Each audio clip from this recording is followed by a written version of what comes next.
नमस्कार, किड्स योगा के special video में आपका स्वागत है। किड्स के लिए योगा बहुत ही ज़्यादा बेनिफिशियल है। ये उनके कंसंट्रेशन को बढ़ाता है, उनमें एक कामनेस लेके आता है, अंडरस्टैंडिंग लेकर आता है। उनके फिजिक के लिए, उनकी बॉडी के लिए तो है ही बहुत ज़्यादा इम्पॉर्टेंट, बट उनके माइंड के लिए भी ये बहुत ही अच्छा होता है। सो सभी अपने बच्चों के लिए उनको योगा से ज़रूर जोड़ें। और बच्चों को सिखाना इतना आसान नहीं है, बच्चों से करवाना इतना आसान नहीं है, आपको खुद उनके साथ करना पड़ेगा। तो आज के वीडियो में हम देखेंगे कि बच्चों के लिए कौन से अच्छे आसन हैं, सेफ आसन हैं, उनको हम इजीली कैसे सिखा सकते हैं, उनके करेक्ट पोस्चर्स क्या हैं, करेक्ट टेक्निक क्या है, उसके साथ उसके फ़ायदे क्या हैं, ये भी हम साथ साथ वीडियो में ज़रूर देखेंगे। तो जल्दी से अपने मैट के ऊपर आ जाइए, अपने बच्चों को भी ले लीजिए, उनको भी योगा मैट के ऊपर ही करवाइए and enjoy this fruitful activity with your kid. Session start करने से पहले चैनल को सब्सक्राइब ज़रूर कीजिए so that we can keep on meeting for new videos and fruitful sessions. अपने अपने योगा मैट लेंगे और इस तरह से उसे बिछाकर उसके ऊपर हम सीधे लेट जाएंगे। आपको अपने बच्चों के साथ करना है जिससे वो भी मोटिवेट होते हैं और वो भी अच्छे से आपके साथ प्रैक्टिस ज़रूर करेंगे। सारी चीज़ें सेटल होने के बाद, सेटल डाउन होने के बाद हम सबसे पहले स्टार्ट करेंगे लेग रेजेस से।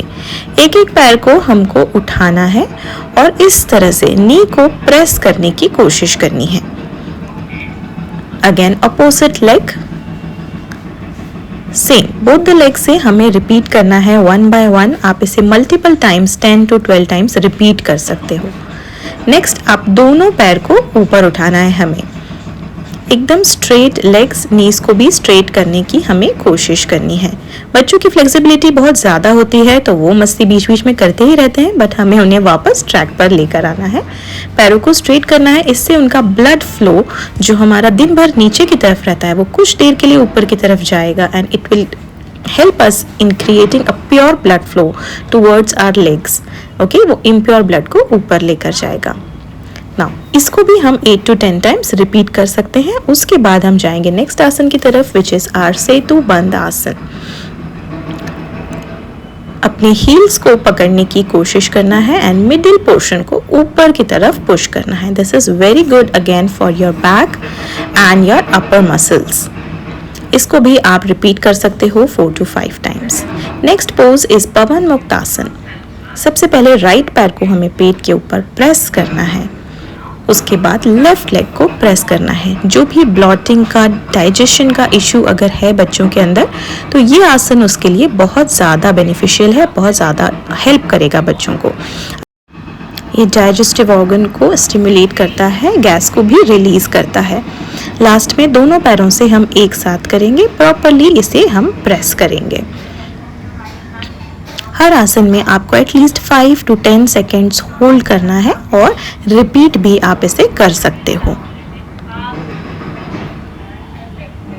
स्लोली आसन को रिलीज करना है, किसी भी आसन को एक झटके के साथ रिलीज नहीं करना है, प्रॉपरली आराम से उसे रिलीज करना है।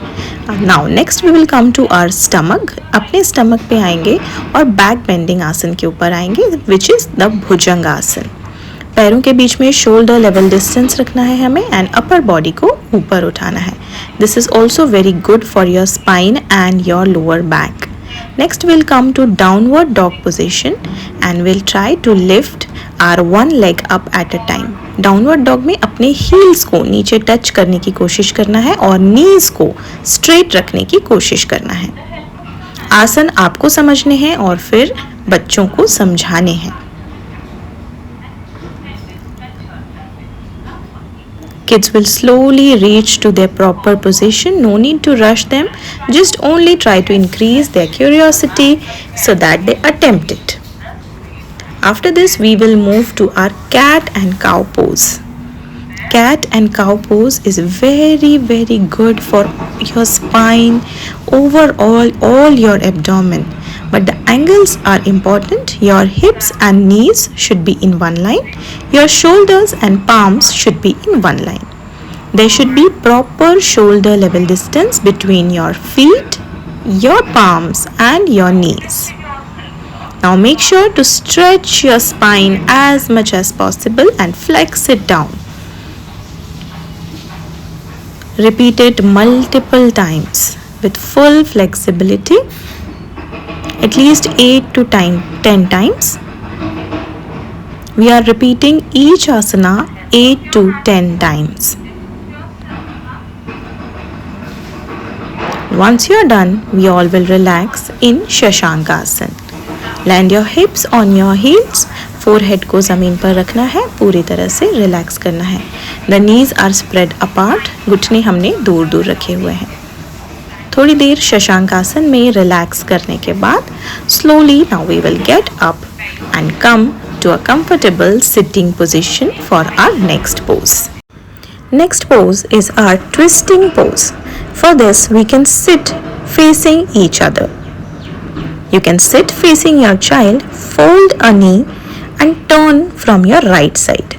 We are folding the right knee and turning from right side. This is also very good for stimulating all your upper body organs and your muscles. It is also very good for your spine. We will repeat with the other leg as well. And next pose will go for butterfly pose. Join your feet together and flap your knees. दोनों घुटनों को हमें flap करना है as much as possible. पीठ को सीधी रखना है और अपने नीज को, थाइस को फ्रीली मूव करना है. मल्टीपल टाइम्स मूव करना है. उसके बाद लास्ट में बेंड फॉरवर्ड. आगे झुकेंगे to feel the stretch in your inner thighs.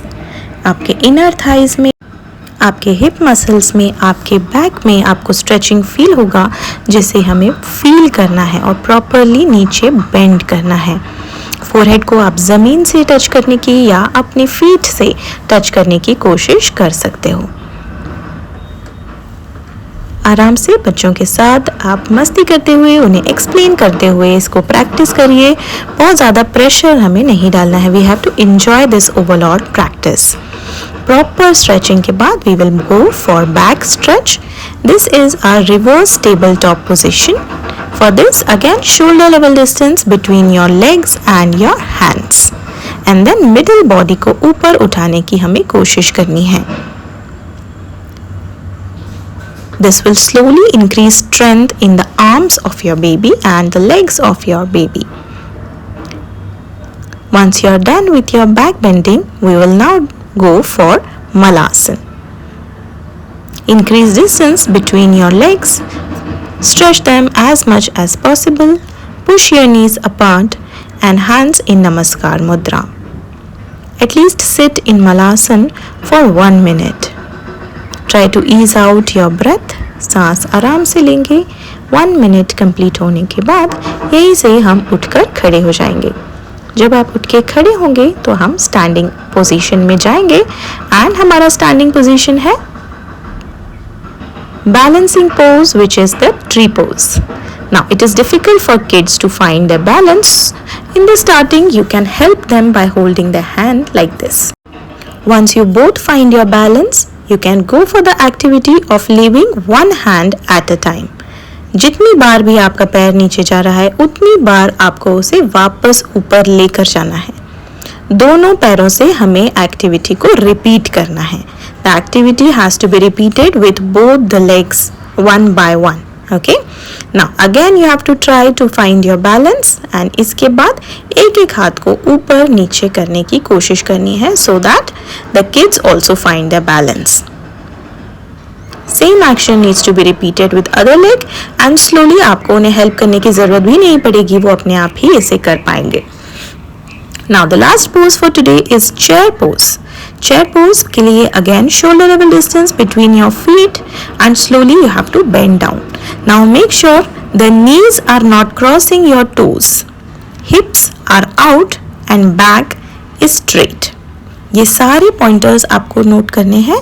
Proper position में आप चेयर पोज में बैठेंगे. You can also help them by going into the same pose holding the hand together. You both can sit into the pose for at least 30 seconds. After 30 seconds you can release the pose and relax. आपको session कैसा लगा? अगर अच्छा लगा तो like button ज़रूर दबाइए, channel को सब्सक्राइब कीजिए and see you in the next video.